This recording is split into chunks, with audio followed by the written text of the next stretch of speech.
তুমি কি ভারতবর্ষের প্রধানমন্ত্রী হতে চাও? বিশ্বের সবচেয়ে বড় গণতান্ত্রিক দেশের শাসক কি করে হবে? আজকে আমি তোমাকে লজিক দিয়ে প্রমাণ সহ এই পুরো জার্নিটা দেখিয়ে দেব। এখন যে কজন এই ভিডিওটা দেখছো, আমি ধরে নিচ্ছি যে তুমি একদিন দেশের প্রধানমন্ত্রী হতে চাও। আমি একদিন ভারতের প্রধানমন্ত্রী হব। গরিব হতে পারি, কিন্তু আমার স্বপ্ন অনেক বড়। আচ্ছা, সংবিধানে কি লেখা আছে যে প্রধানমন্ত্রী হওয়ার জন্য মাস্ট তাকে অবশ্যই ভারতবর্ষের নাগরিক হতে হবে? 1 নাম্বার, হ্যাঁ আমরা সবাই ভারতবর্ষের নাগরিক। আচ্ছা, মিনিমাম এজ 25 বছর হতে হবে। তো আমি ধরলাম তুমি 25 বছর বয়সেই তোমার রাজনৈতিক ক্যারিয়ার শুরু করবে। আর একটা জিনিস কিন্তু এখানে ছাড় আছে, সেটা হচ্ছে এডুকেশান কোয়ালিফিকেশান নিয়ে কোনো স্পেসিফিক কিছু লেখা নেই যে এই ডিগ্রি লাগবে বা এত ক্লাস অবধি পড়তে হবে, এরকম কিচ্ছু লেখা নেই, যেটা একটা ভালো জিনিস আমার মতে। কারণ একজনের জ্ঞানের পরিমাপ কখনো ডিগ্রি দিয়ে করা যায় না।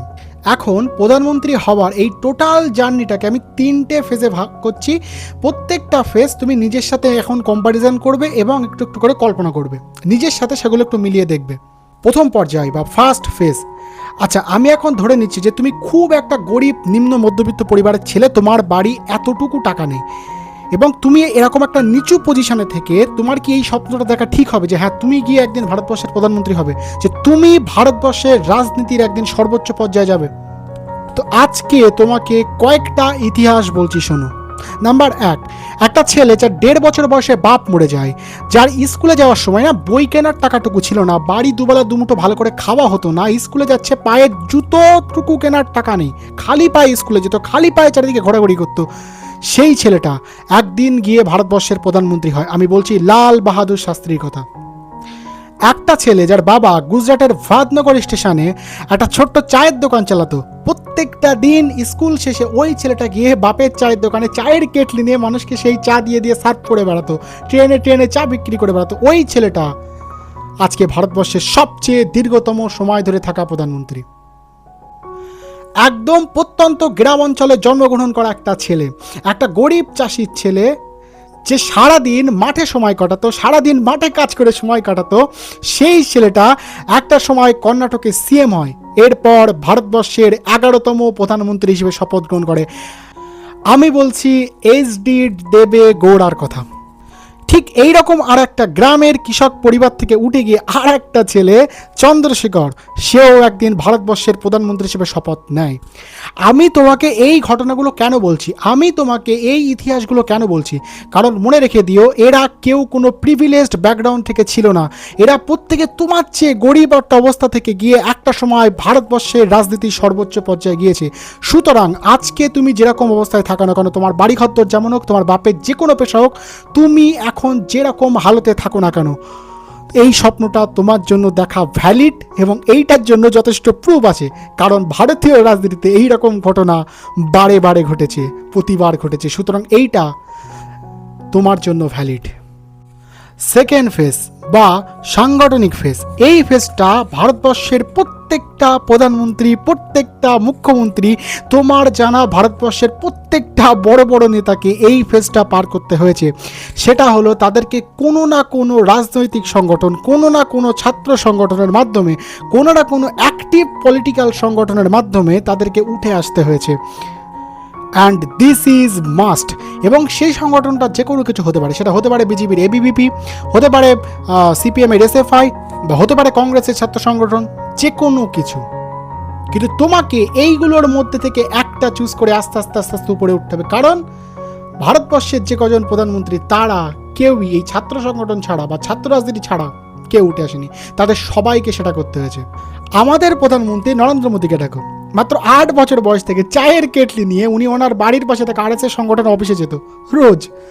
8-9 বছর 10 বছর বয়স থেকে, তখন থেকে উনি ওই সংগঠনগুলোকে পর্যবেক্ষণ করছে, তখন থেকে উনি দেখছে কি করে কাজ করে, কি করে এই সংগঠন চলে, কি করে ভোটের প্রচার করে, কি করে র্যালি বার করে, তখন থেকে উনি ওইগুলো দেখছে। মানে বুঝতে পারছো? মমতা ব্যানার্জিকে গিয়ে দেখো, প্রথমে ছাত্র জীবনে কংগ্রেসের ছাত্র রাজনীতি করেছে, অর্থাৎ কোনো না কোনো ছাত্র সংগঠন ছাড়া, কোনো না কোনো সক্রিয় রাজনৈতিক সংগঠন না করে তুমি কখনো বড় হতে পারবে না। আর একটা কথা এখানে মনে রাখতে হবে যে চেটে নয়, খেটে বড় হতে হবে। পরিষ্কার কথা, তুমি যদি গিয়ে সারাদিন নেতার পায়ে তেল লাগাও, তা সত্ত্বেও তা তোমাকে টিকিট দেবে না বা তোমাকে প্রেফারেন্স দেবে না, যদি না তুমি সেই দলের জন্য কাজ না করো। তোমাকে সেই দলের জন্য জীবন দিয়ে খাটতে হবে, তোমাকে সৎ থাকতে হবে, পরিশ্রম করতে হবে। একটা দলের জন্য তুমি যদি আস্তে আস্তে জীবন দিয়ে খাটো, তো তখন তুমি ইজিলি এমএলএ টিকিট পেতে পারো, বা আস্তে আস্তে আস্তে আস্তে তুমি একটা বিশাল বড় পর্যায়ের নেতা হয়ে যেতে পারো বা নাম কামাতে পারো। এবং এইটা একটা প্রসেস। ভারতবর্ষের যে কজন নেতা এখন আছে তারা সবাই এই প্রসেস মেনেই নেতা হয়েছে। থার্ড ফেজ বা এইবার তোমার ফাইনাল ফেজ। এইটা বলার আগে কয়েকটা ডাটা শুনে নাও। আচ্ছা, ভারতবর্ষে প্রতি 5 বছর অন্তর লোকসভা ইলেকশন হয়, তাই না? 2024-এ হয়েছে, আবার 2029 সালে হবে। আমাদের লোকসভাতে টোটাল 543খানা সিট আছে, এবং কোনো দল যদি তোমাকে প্রধানমন্ত্রী হতে হয় বা যদি তোমাকে শাসক দল ক্ষমতায় আসতে হয়, তাহলে তোমাকে 272টা সিট অতিক্রম করতে হবে। এটা একটা ম্যাজিক্যাল নাম্বার। যে 272টা সিট অতিক্রম করবে মানে অর্ধেক, 543-এর অর্ধেক, তার মানে সে এবার মেজরিটিতে যাবে এবং সে সরকার করতে পারবে, তার আগে না।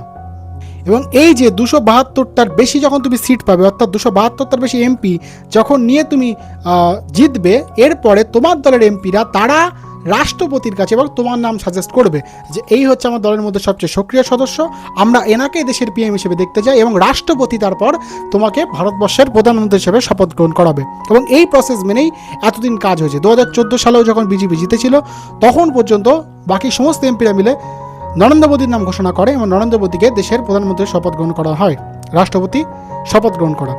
আর একটা কথা, প্রধানমন্ত্রী হওয়ার কিন্তু সবচেয়ে বড় একটা লুপ হোল হলো আগে কোনো একটা রাজ্যে সিএম থাকা।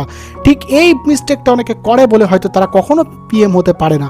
মনে রেখে দেবে, 2014 সালে যখন পিএম ক্যান্ডিডেটের নাম পিএম কে হবে, নরেন্দ্র মোদীর চেয়েও বড় বড় নেতা সেই সময় বিজেপি দলে ছিল, কিন্তু মোদিজি কেন হলো? Because of Gujarat model. কারণ মোদিজি সবার কথা শুনে চলে, সবার কথা মেনে চলে, প্লাস গুজরাটে যেভাবে উনি শিল্প বিপ্লব করেছেন, গুজরাটে যেভাবে ইন্ডাস্ট্রি নিয়ে এসেছেন একের পর এক, যেভাবে জিডিপি বাড়িয়েছেন, যেভাবে গুজরাটের উন্নয়ন করেছেন, একটা স্টেটের যখন সে উন্নয়ন করতে পারে এবং আলটিমেটলি দল তার উপর ভরসা করবেই, এবং তারপরে তার পিএম হওয়ার যে পথ সেটা অনেকটা বেশি সুন্দর হয়ে গেল, সহজ হয়ে গেল। এবং এইটা ভারতীয় রাজনীতির একটা বিশাল বড় লুপ হোল, যেটা অনেক ইচ্ছা করে করতে চায় না, কারণ দায়িত্ব কেউ নিতে ভয় পায়।